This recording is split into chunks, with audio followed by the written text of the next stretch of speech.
Good day, everyone. I am thankful to Umar Issa Dandego in Nigeria for inviting me to take part in this session on Donald Trump and how you'd go about covering his presidency. Of course, to find out what is happening now, you might get some clues if you look back at his first term and how his first term was covered.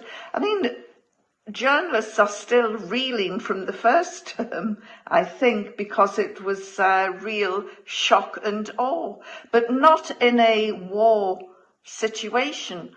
Far from it. There wasn't a single war started by Donald Trump, and he signed off on the end of the war in Afghanistan.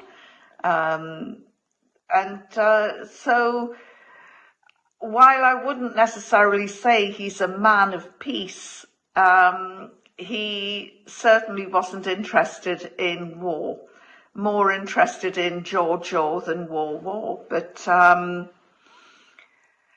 how will his second term be covered?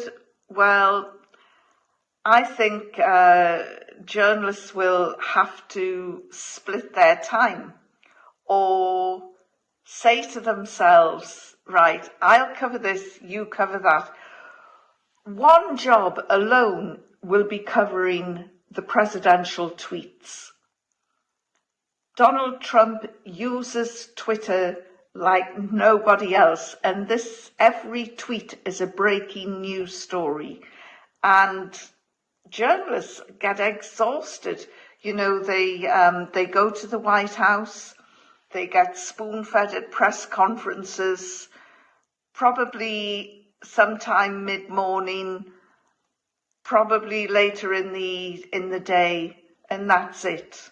And they go away and they will do their stories and send them out to the world.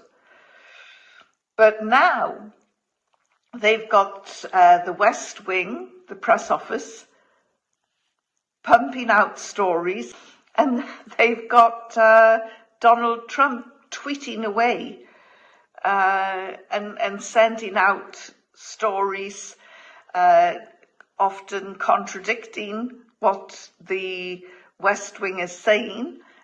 He's doubled down on the crazy idea that he's going to turn the Gaza Strip into the Riviera of the Arab world. That is not going to happen. People from Gaza will not leave Gaza. The King of Jordan is over at the White House this week, and he will also, I've got no doubt, tell the Donald in a very precise way that it ain't going to happen. So that's a great meeting to cover. It's an exciting time to be a journalist in some ways in America. It all depends whether you're taking your briefings from the White House or from Twitter, or X as it is now called, but we all still call it Twitter. So how should we cover President Trump in this latest time, especially to an international audience? Well, as I say, you know, President Trump is a man who loves the social networks.